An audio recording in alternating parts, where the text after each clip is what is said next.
On the phone lines right now, we're joined by Josh Henschke. He's a co-managing editor of SB Nation's Maize and Brew, also contributes to the Detroit Free Press Sports Department as well, covers the Michigan Wolverines. Josh, thanks for taking some time here on the Bradford White Water Heaters Hotline. How are you today?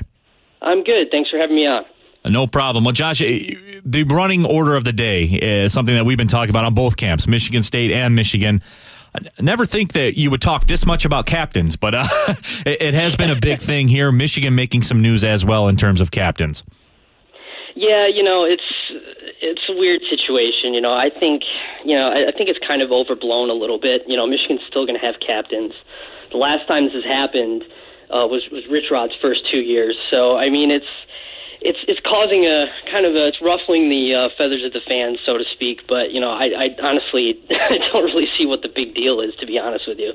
But don't you think that Brady Hoke is making it a big deal by not naming captains? I think it lends itself to more of a story that way. Well, yeah, kind of. He's always, he's danced around the captain's story for months, and he said he made this decision in February.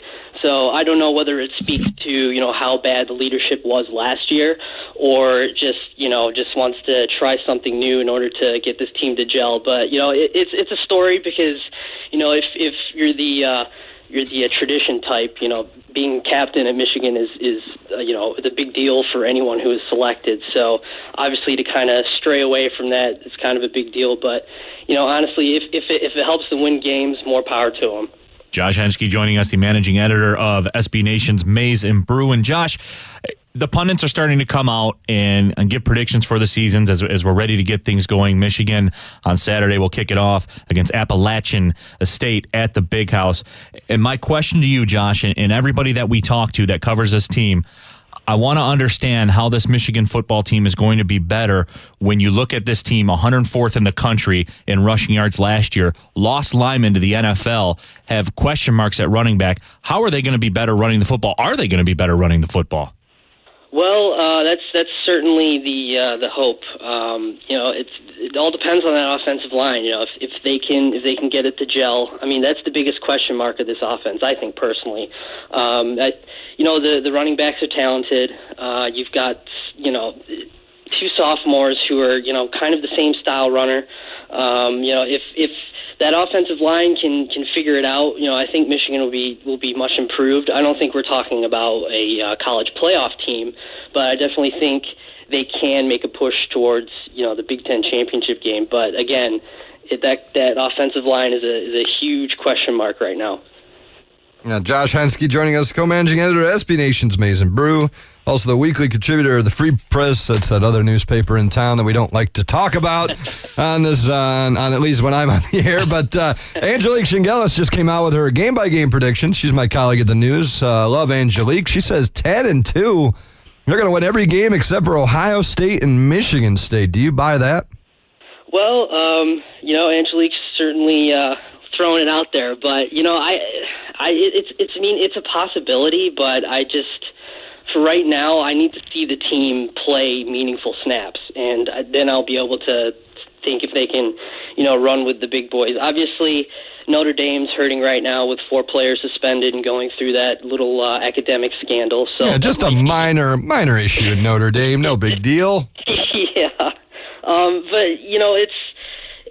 that's really tough. 10 wins. The home schedule certainly helps them. That's it's fairly weak this year. I mean, that's been hammered home a lot this offseason too. But going to, like you said, they lost to Michigan State and Ohio State. So that's tough. They can do it. Like I said, if they can fix that offensive line, it's likely. Yeah. No, you mentioned obviously a very weak home slate that they can run the table on, but that's not very good for ticket sales. It's a brutal home schedule for Michigan this year. There are going to be a lot of empty seats this year in the student section.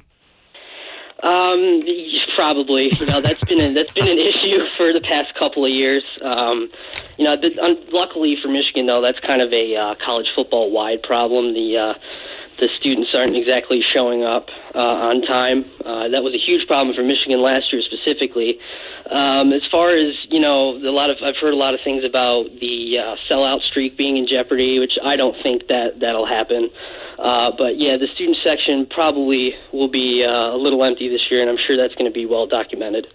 Josh Henschke joining us, a co-managing editor of SB Nation's Maize and Brew, also contributes to the Detroit Free Press here on the Bradford White Water Heaters Hotline. And Josh, my question, look, Appalachian State, we all know the story. We've heard it 100 times, what happened with Michigan the last time they were in there. What's the attitude like out at practice? What's the attitude like in Ann Arbor about this game? I would assume they're not scared to death. Certainly they respect what happened. I mean, they were beaten by this team the last time they saw them.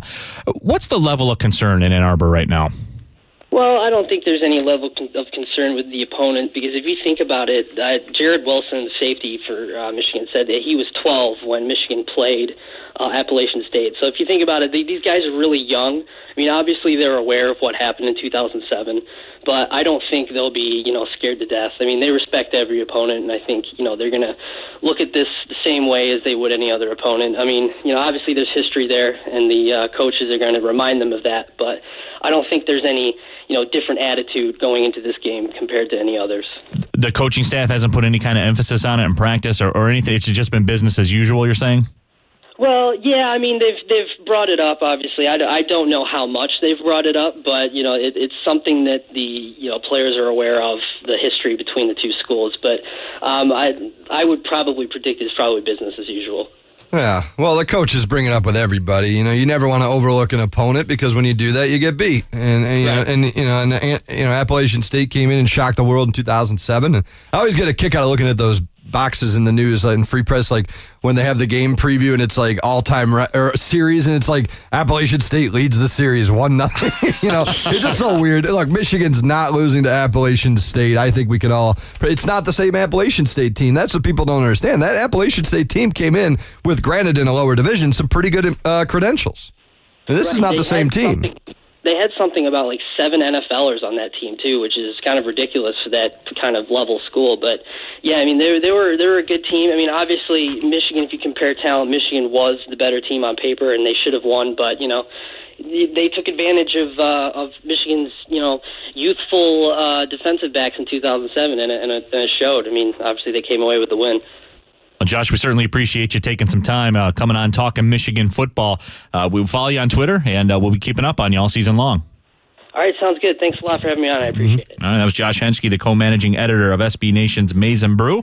Also contributes to the Detroit Free Press as well. And I don't really know, I guess, Tony, what I'm looking for when I say how have they approached it this week with Appalachian State, because. No, I wonder about that. No. Like, do they revisit it, or do they just move on? No, you don't revisit it. It was 2007. But you have to be cognizant of what happened. You have to be cognizant of any crap team that comes in and you play. Look, it was 2 coaches ago. It was 1 billion players ago. It's Appalachian State. If you looked at their numbers from last season, they were not very good. No, absolutely they're not. A good team. Okay, so yes, it's good for Appalachian State to have that moniker. We're 1-0 against Michigan. Well, after this weekend, they're going to be 1-1 against Michigan. I think we could all agree on that. It's a different situation.